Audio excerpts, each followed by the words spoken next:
बिमलावती रत्न गर्भावती लेखनी है वीर रस। भैया ध्यान दा शक्ति बिमलावती रत्न गर्भावती बन भयंकर सियागर में लेती उमंग है। तरुणित विकट व्योम लोहित धरा है प्रभंजन तूफानी प्रसंग है। अथक शक्ति सागर उजागर बना है। कामित भूकंप कंप तालिम तरंग है। रंगत भरी उस जवा के जवानी में लोहू लहरता सदा अंग अंग है। कहानी का शुरुआत यहाँ से भइल। नई बिरहा शुरू के लिए खोजत खोजत पाए गेलन कवि जी। कला रे विजयी तो लिखला खमका कवि जी लिख दा तो प्यारलाल कवि जी लिखलन। ओ समय का बात देखा जमाना कमन रहल। जेही का लाठी वही का भैंस।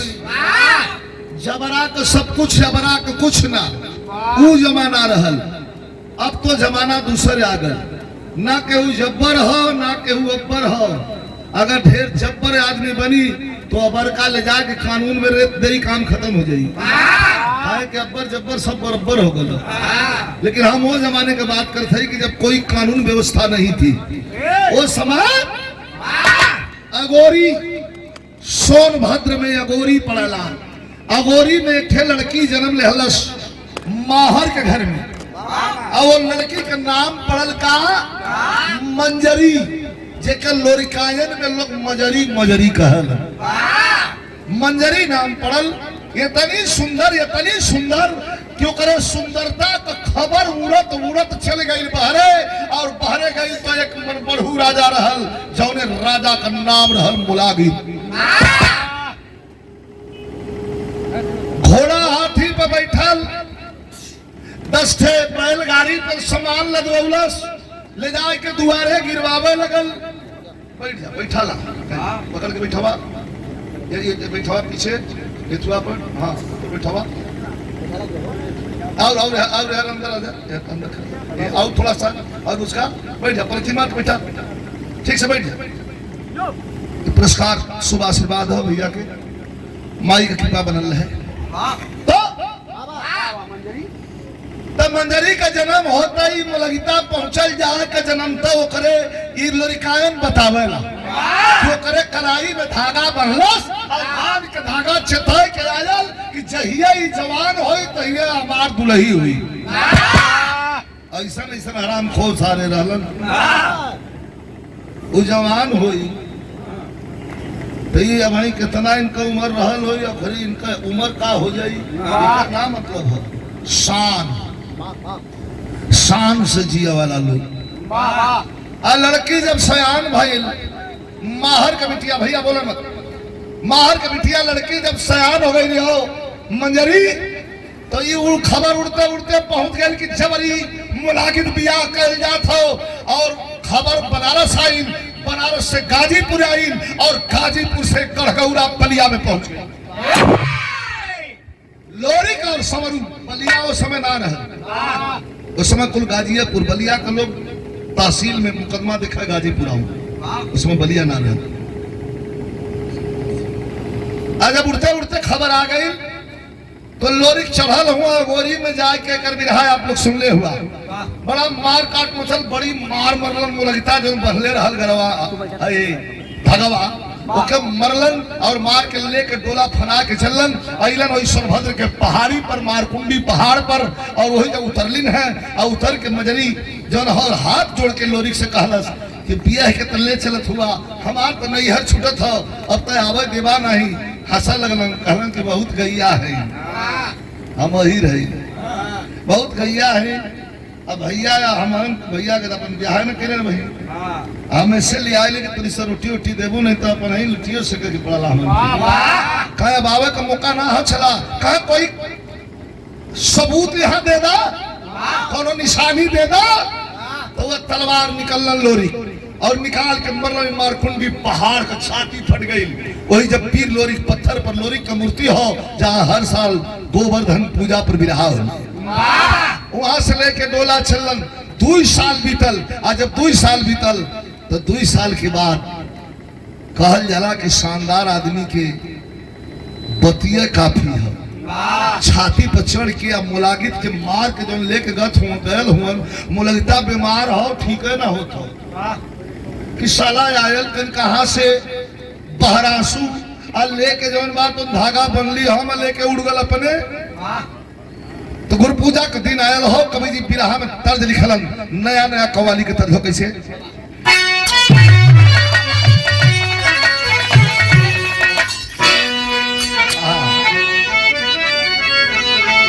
एकदम नई कव्वाली का तर्ज हो। किसी शायर ने कहा है अच्छी सूरत को हेलो मैडम अच्छी सूरत को संवरने की जरूरत क्या है। गोबर पोत के घूमे तो अरे आगे वाली लाइन पूरा करी तू आधा सुनला आधा सुनले में दिखा अधूरा ज्ञान जीव को ना सुनला। अच्छी सूरत को संवरने की जरूरत क्या है। सादगी में भी करामत की अदा होती है। जब ये करने जाती है अभी मत पूछिए क्या करने जाती है हम बताओ कि जब ये करने जाती है मस्जिद में अदा करने नमाज तो इनको मालूम नहीं कितनों की कजा होती है। शायर कहता है एक रियली बात आज अपने कव्वाली में गा देते हैं प्रीति होठों होठों पे तेरे प्यार का होठों पे तेरे प्यार का इजहार होना हो।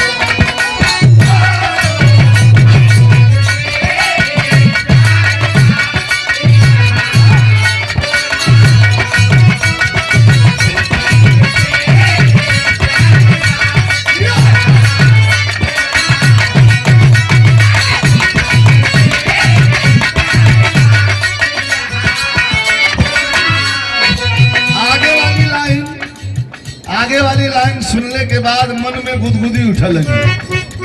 अरे होठों पे तेरे प्यार का इजहार होना हो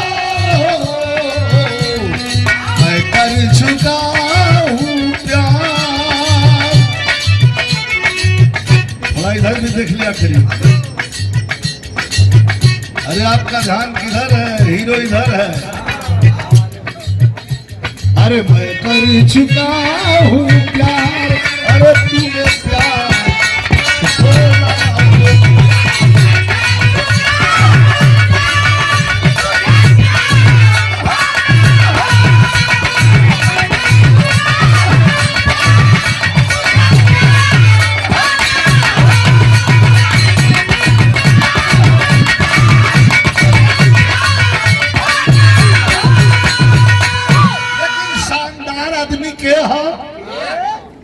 शानदारी के कहल जाला। कभी कहत हम का कि अहले अहले वतन पर जो मरे कि अहले वतन पर जो मरे दिलदार होता है।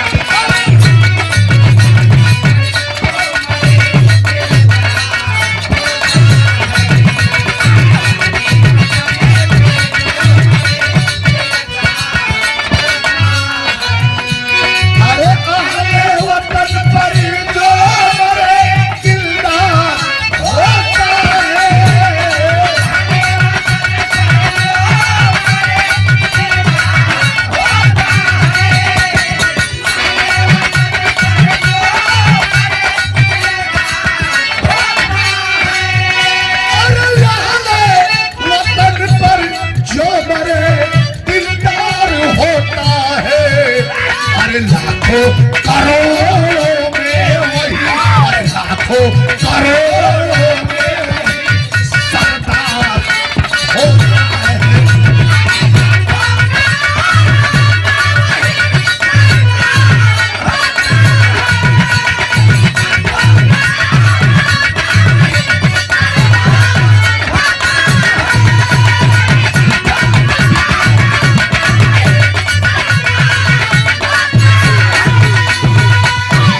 ₹500 का पुरस्कार। यह अहले वतन पर जो मरे दिलदार होता है, लाखों करोड़ों में वही सरदार होता है। मौत भी हसीन होती है। कन्या पक्ष की ओर से लड़की के बड़े पिताजी, आपके द्वारा ये ₹500 का पुरस्कार, बहुत बहुत प्रणाम, सब भैया के प्रणाम। कहानी का शुरुआत हो गई। कैसे मास्टर? इशारा हो कभी का अच्छा तो है रण के लिए जवानी, है रण के लिए जवानी, मर्दों के लिए बड़ाई। भाव कभी कहो, है रण के लिए जवानी, मर्दों के लिए बड़ाई, टायर के लिए टायर, हीरो के लिए पिटाई। अच्छा तब पानी पर पानी वाला, पानी पर पानी वाला है, पानी पर मर जाता, पानी पर पानी वाला है, पानी पर मर जाता। इतिहास उसी का बनता जो नाम उमर कर जाता। लेकिन गौरा पीरों की धरती, अरे गौरा पीरों की धरती, लोरी पर चढ़ी जवानी, गौरा पीरों की धरती, लोरी पर चढ़ी जवानी। मारे पर सबकी झूमर कहिए दुर्गा महारानी। लेकिन मगर आप पर चढ़ी के लोरी, मगर आप पर चढ़ के लोरी, जब जब देगा चमकावे, मगर आप पर चढ़ के लोरी, जब जब देगा चमकावे, रण छोड़ के भागा दुश्मन, छिप छिप के जान बचा। फिर बाबा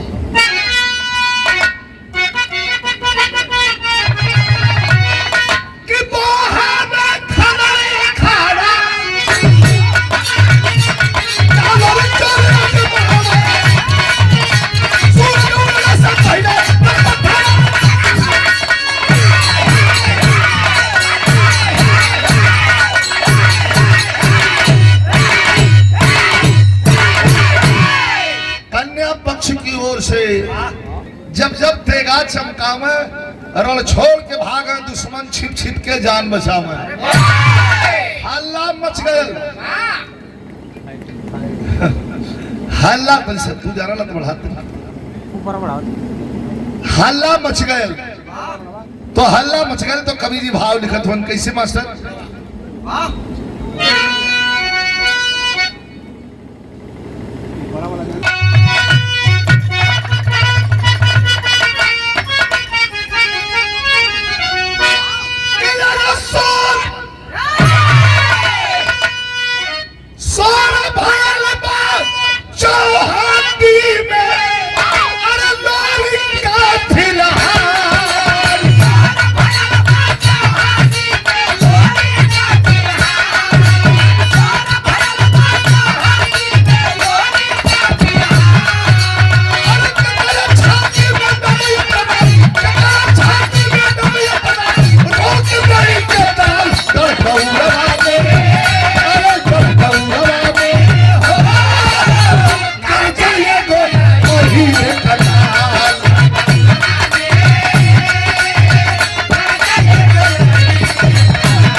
संगी बड़ी यार कहूना होला बड़ा भाई से।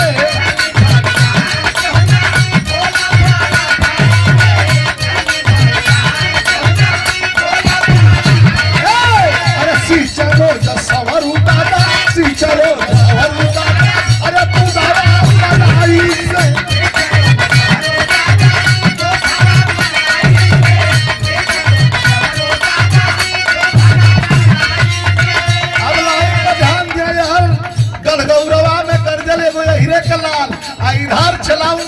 ससुरारी इधर मुलागित इधर मुलागित का पट्टा मनमनता जोश से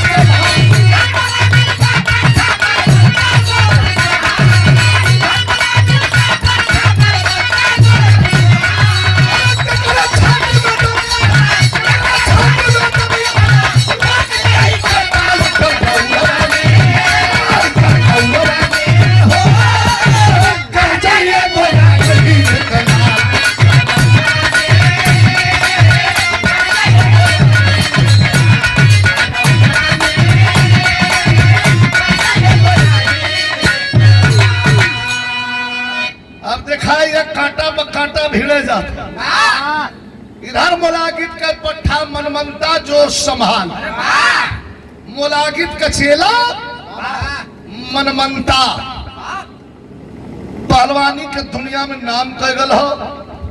आज नाग पंचमी का दिन हो, लोग आके अपन उड़ी उड़ा कदत हमन पहले गांव गांव अखाड़ा खाना जाए, नाग पंचमी आ जना जाके पता नहीं चलता आके निकल जाता है। लेकिन मनमनता जाके अपने उस्ताद से करस के उस्ताद तो जो ने लोरी मार के लेके मंजरी के आगे ललन मुलागी कहे उस्ताद अब हमार जोर यहाँ थामा वाला क्यों आओ 10 गाड़ी दहलम मुलागी कल तोर जोर ना थमा थो दयाले लेठे गड़गौरा से अहिर इतना पटक पटक के मरले हो कि जब पुरवा बहला तो वही ले पजरी बथैले ढेर तोर जोर ना रहा थो तो हम गुरु दक्षिणा दे दे कौन को दक्षिणा चाहिए उस्ताद जा के लोरी के पटक के करे छाती पर चढ़ जो 5 जाब तो के हम लेकिन याद रहे का कह के भेजल मास्टर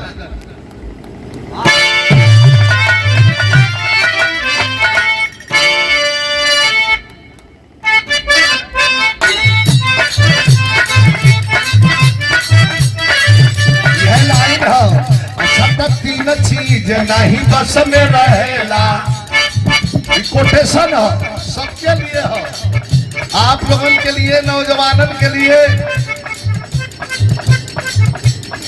बहुत सही समय पर 3 चीज नहीं बस में रहेला आदि पानी जवानी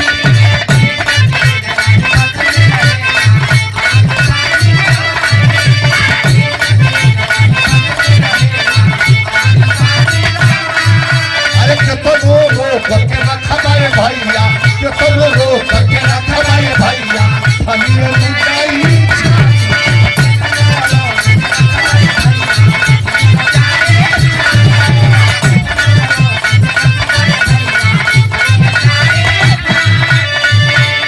हमें जोर मिलता अरे ते हमें जोर मिलता तभी चुनू की जोर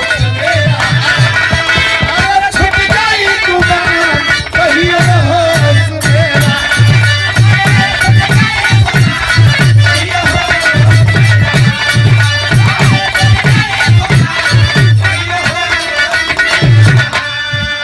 अरे लकड़ी के खाई जाने छोटा छोटा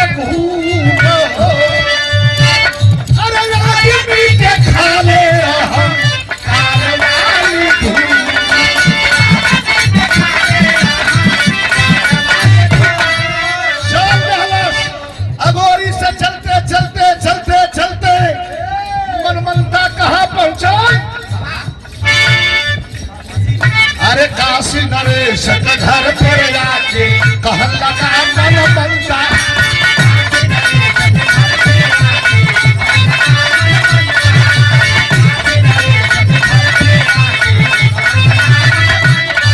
अरे पूर्वांचल में चोर के रोकी हमारे सगे हनुमंता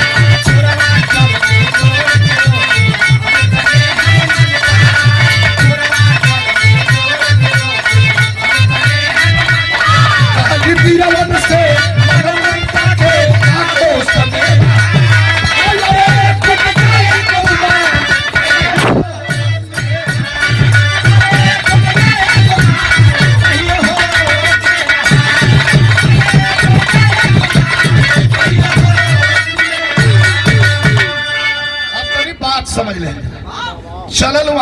पुरस्कार 20 रुपया भैया फिर दहलन पलथी मार के बढ़िया से बैठ जा।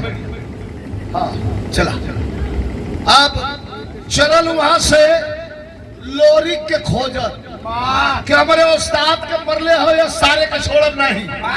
कमल लोरी खा। अब चलते चलते आयल हो यही काशी नगर में, रामनगर के सोझे, रामनगर के किला के सामने काशी नरेश हाथी पर बैठ के कुश्ती दंगल देखत रहलन।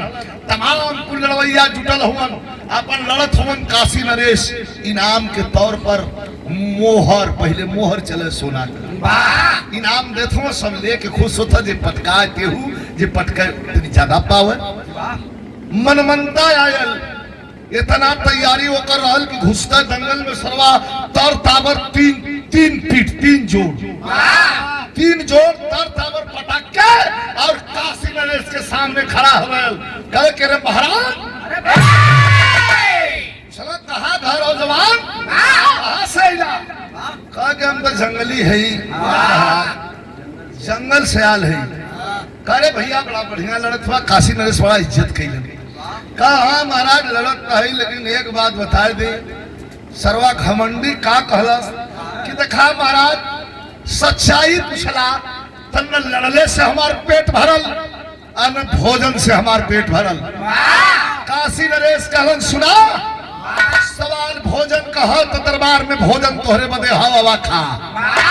जोड़ का सवाल रह गल तो काशी नरेश से हथिये पर से कहलन कि जिसका न जोड़ मिले पूरे संसार में, अरे पहलवान जिसका न जोड़ मिले पूरे संसार में और उसका मिल जाता भोले बाबा के दरबार में। पहलवान आवा आज 3 जोड़ पटक देला तो सोचत हुआ कि पूरा प्रदेश खाली कर देली तो हर जोड़ मिली। अब यार का काहे ऐसन तू हम दोहाई देत हुआ कि न खइले से पेट भरल और न लड़ले से पेट भरल। तो खाए खातिर हमारे के आनंद का कमी नहीं बा, और लड़ले का पेट का सवाल और पेट हम उलट के भगवान। तो कह महाराज का है कि बतियाओ था बड़बड़ जने का कसल लंगोटा लड़े में हमसे छूट गयल। दिखाई घमंड कहा था मनमनता की बड़बड़ जने का कसल लंगोटा लड़े में हमसे छूट गयल। लगेला कितनो पावन में कुल चलत अखाड़ा टूट गयल।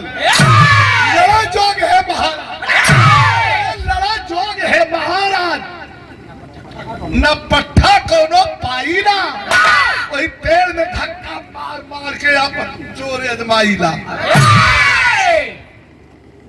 कोनो पट्ठा लड़ा लाख मिलना बा जोर पूरा नहीं भल महाराज। 10 4 लड़कियन के लड़ा लेला तो जाके पेड़े में अपन लड़ा के अपन जैसे महेंद्र तू लड़ा के अपन जोर हम पूरा खरीला महाराज। काशी नरेश के बड़ा बतिया जबून लगल। जबून का मतलब बहुत बुरा लगल, बड़ा खराब लगल। काला लड़वैया तो नीक हुआ पहलवान, लेकिन घमंडी लगत हुआ। काम बढ़िया कर दे ओकर मान्यता नहीं हो, लेकिन शालीनता से काम भी बढ़िया कर दे, लोगन के पता भी न चले कि कहीं इनके अंदर अहंकार तो ना हो। कवि जी फेर में बड़ा बढ़िया एक लाइन लिखलन। काशी नरेश गुस्सा में हो गई क्या कथो महाराज कि पेड़ में धक्का मारा ला तो मेरा में तर्ज बड़ी बेजोड़ लगा लो साथ वाली।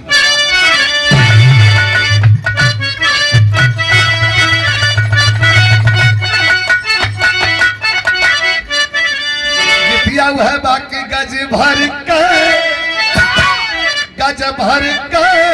पुजारिया गजब कर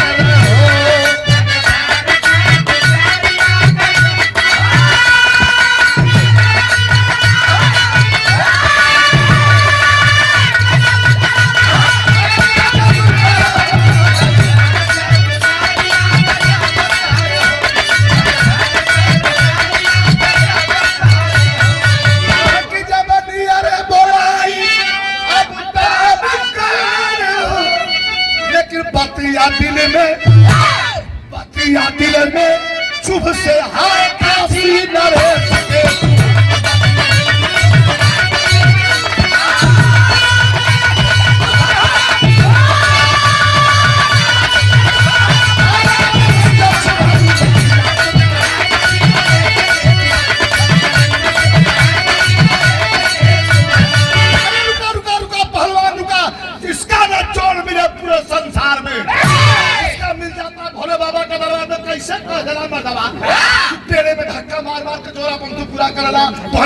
जाते। लिखाए लगा पत्र काशी नरेश के दरबार में और लिख लिख के भेजलन। कहाँ खबर गई कि बकुरी पूरा खबर पावला पीरा बैठावा चमार हो। अब हटौली से रतनुआ भाट होई गए अंगार हो। बकुरीपुर से बहुत बड़ा लड़वैया बिल्कुल लोरी के जोड़ का लड़े वाला पट्टा रहा। समाजवाद की स्थापना सबसे पहले कौन किया? वीर लोरी। जेकर अखाड़ा में लड़वैया अजय धोबी, शीतल तेली, दुबरी पंडित और तमाम लोग रहलन। और ये लोग से भी बकुड़ीपुर के रहे वाला वीर पठवा इतना बढ़िया लड़वैया रहल कि जब लड़वैया लोरी पर दौड़ा तो पहले दौड़ के हुआ हाथ मिला के पटक के खाली दा काल कहाँ का लड़वा हमारा उस्ताद हम लड़ावे बकुड़ीपुर खबर वीर पठवा चमार हो। अब फटौली से तनुआ भाट होई गए।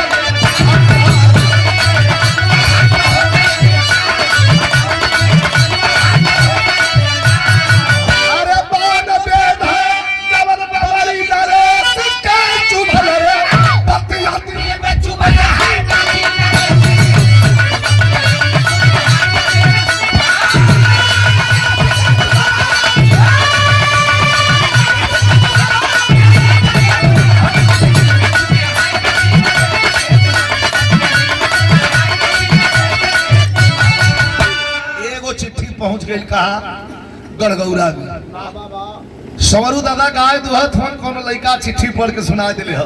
लोरी के बतौले ना हम लेके लटलोटा ढगरावत हम भैया दूधवा जल्दी देता तब पी के चली खाड़ा पर लड़का कुल जो हत हम। लेकिन धीरे धीरे समरू दादा दुहत हमारा कहलन कि कैसे ये गोकी दर का कहत हुआ भैया कल कैसे ये गोकी दर छोड़ा तेरा सेरवा पर तीर हो ललकारा सवरुआ जगौरा के।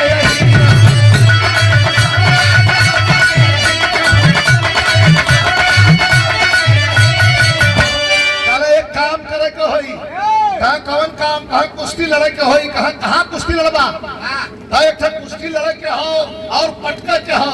लोरी करे के रे भैया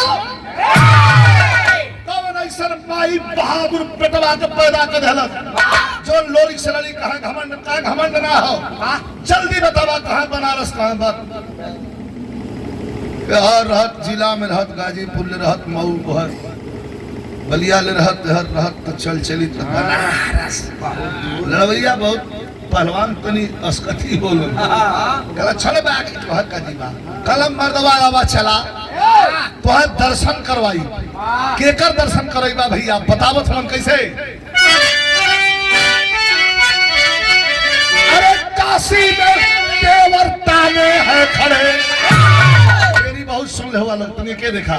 सौरू दादा लोरी से कहत हूँ कि चला वहां दू ठे फायदा हुई। एक तो कुश्ती लड़के मान सम्मान बचेबा एक दर्शन करवाई के कर। अरे काशी में देवर ताने हैं खड़े। अरे शिव त्रिशूल लिए वृक्षाल का फेंका।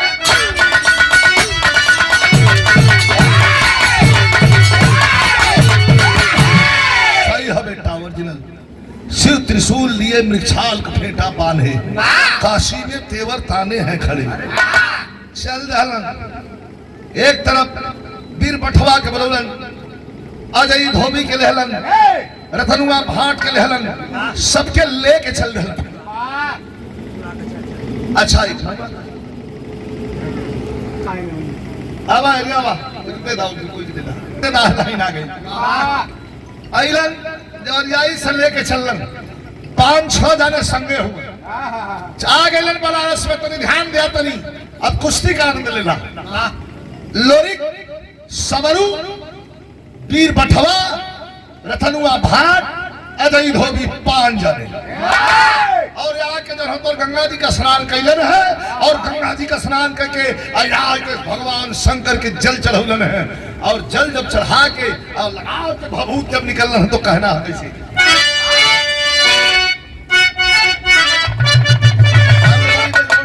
दुल्हन का कहा गवना करा के लिए पहले गवना वाली बात है अपना गवना होता गवना करा के लिए आदत तो कर बिगड़ गई 1 महीना दुल्हन रहे रोज देखाएगी तौलिया गवनवा वाली कन्हैया पधै ले और एक मुट्ठा बीड़ी ले ले ताश ले ले अपने तो फंसता हो चठो ने बैठा के फंसौले रहे दुल्हनिया कर काम धंधा ना करबा कर कहा काम मिलत बा कहा हम ड्यूटी लगा दे करबा हाँ कवन ड्यूटी करके बता दुल्हनिया बतावा था एक तरह से ही बज्जर का मेहना है मर्द के लिए क्या कहला कि चलो रोज मगे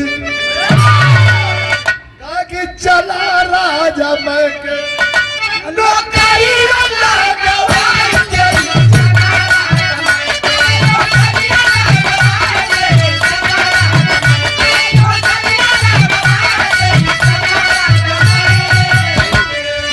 चले पीर लोरी अरे चले पीर लोरी अरे भभूति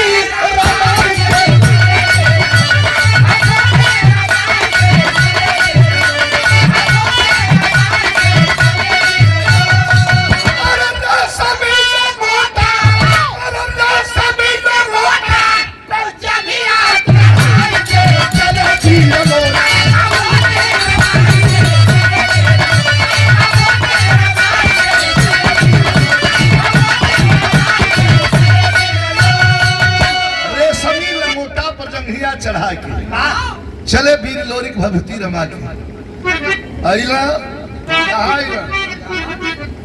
राजा के दरबार में गई आई दंगल एकदम चमल हा दुई बने था पेड़ लड़का जाते हो दंगल चमल हा पूरा देखलैया जुटल हुआ अतौला राजा के दरबार में गई आई अपन मन का दंगल में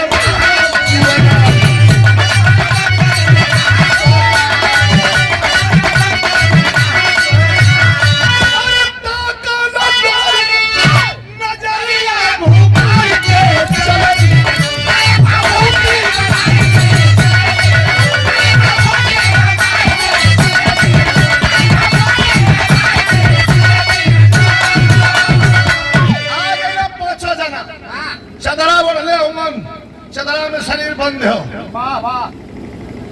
मनमनता ने उठा देखने चढ़ के घमंड दिया कोई अखाड़े पर घूमा था घूम के आवर राजा हाथी पर बैठल रहलन आवे जब घूम के चारों तरफ गरमा के कोई राजा जहाँ रहला वहरा के इधर कर राजा कहा सरवा पहुंचो ठकाई हमसे लड़का हमरे को कहे ताल देता कहे राजा साहब कुछ कहल चाहत हुआ कहला का कहीं भैया तोरे संगे का जितना पारा रहना कुल भैंसा हो गई तू अकेला बच गल हुआ ये हम न कहे ताल दे हुआ इनाम का रखल हो मास्टर कवन इनाम हो कि काशी नरेश तबई नाम रखल बन अरे सर का मुकुट एक गदा तनवा बन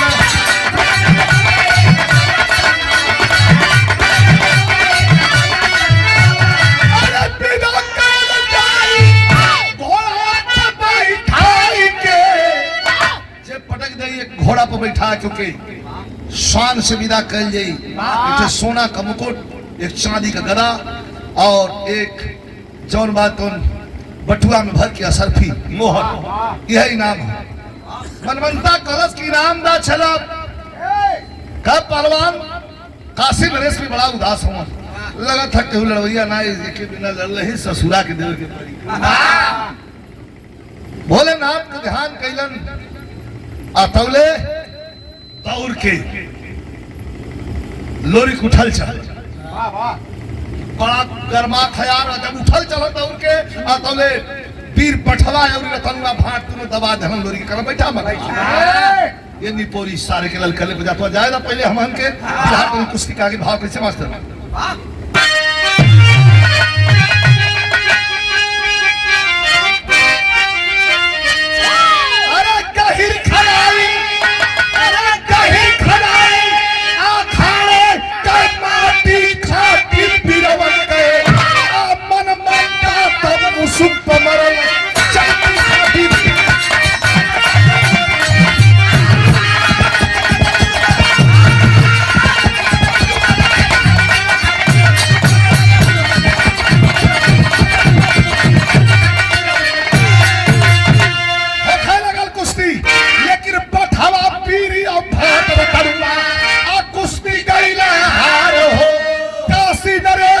दिल का धड़कन करा लगल रफ्तार कहा मन मनता अब के हुआ बिखाती पिरवन के और चढ़े अखाड़े लोरी कहल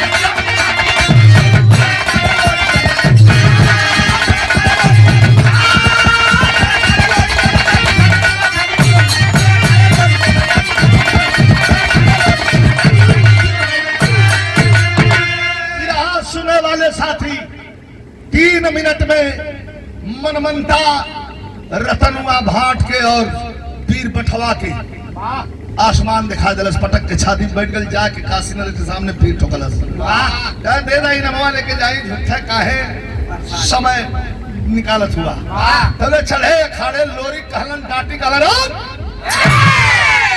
कहलन मास्टर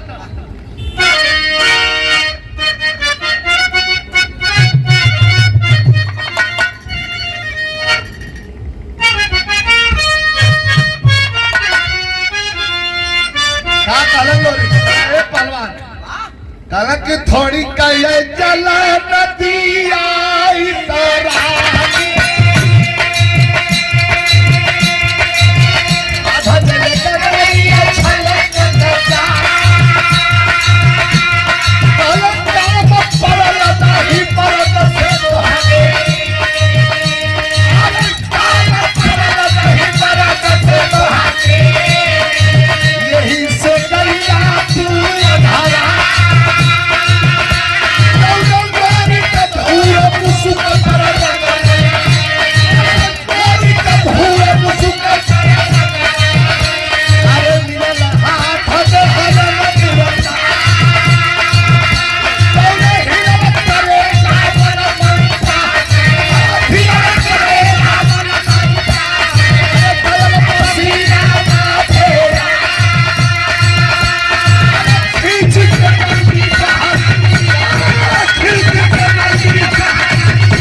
जब ए भैया 40 मिनट तक लगातार लोरिक और मनमनता का कुश्ती होत बा काट पकाट दाव पताव खचा खच लगल हो हाथी पर बैठल काशी नरेश मनमनता को ताक कहलन की बारिश से लेकिन लोरिक को जब तकलन कहलन बा बड़ा दिखाई थे भाव होला लड़वैया के और गवैया के भी देख के ऑडियंस में पब्लिक यह सोचेली कि फलाना अगर बढ़िया नहीं है तो हम खुश वही तरह फलाना अगर पटक दी है तो हम खुश सही सबका सिंपैथी जुट गई के करे संगे लोरी के संगे जब 40 मिनट तक कुश्ती ना फरियाई सवरू दादा बैठल हूँ चुतरे पर ताल बहुत लगल ढोलक देदा तो माथा फेल हो जाए बैठल हूँ नीचे सवरू दादा कहला कि जा मदवा कोई दूध पियल बेकार कर दिला यार यहाँ आल्हा बदल गई हमारे गाजीपुर खानपुर बिलहरी का मोहम्मद हनीफ मास्टर जब हमान तो बचपना रहल तक गाँव तन वही लेकर आल्हा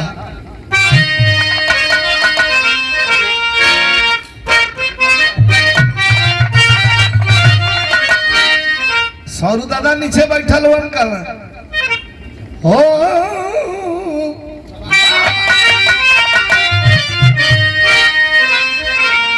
डूबल चाय है ये हो लोरी डूबल चाय है ये हो लोरी यह गौरा के पगरिया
दुर्गा कुंथली बलशक्ति की घट गई ना भैया चोरवा तोहार अबले कैसे बचल लग गई ले गया तब लोरी के बदन में तान मुल्तानी पर लेहलम उठाए खींच के पटकल जमीनिया के ऊपर अखाड़े का मटिया गई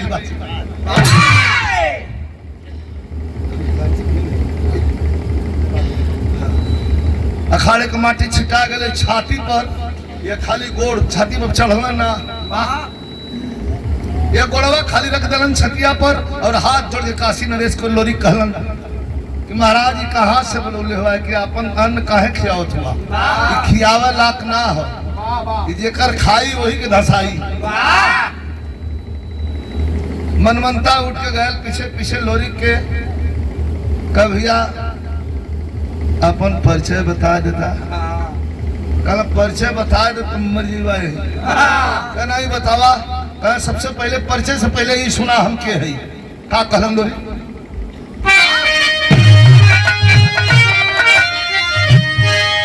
अरे कहला लोरी पूरा बेटा उखाड़ बखिया कितना की है फिर से जिन बनारस में उठा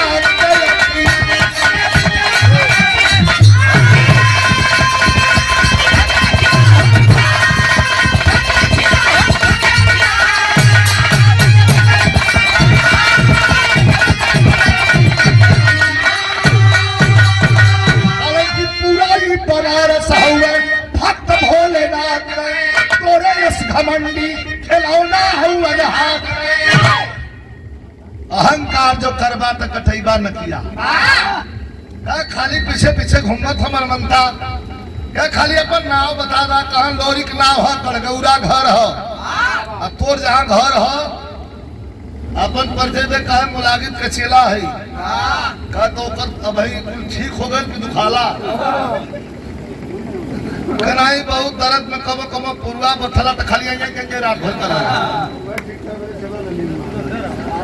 पिरताई के संग पर आलोरी के विदाई कैलन चढ़ाई के तुरंग पे तुरंग का मतलब घोड़ा सुरंग का मतलब बिल होले सुरंग सुरंग सुरंग बिलिए होले मकसद बिल ना कहला बिल छोटा हो जाला हां हां कहा भोजपुरी में बिलिए लोग कह जाते मुक्ता कह जाना नहीं ठीक है कोनो बात नहीं यही से इंडिया से बाहर ना जाएगा बहुत कम ना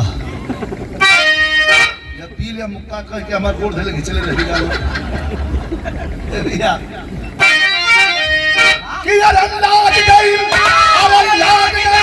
मन मनता के बात तक है फिर से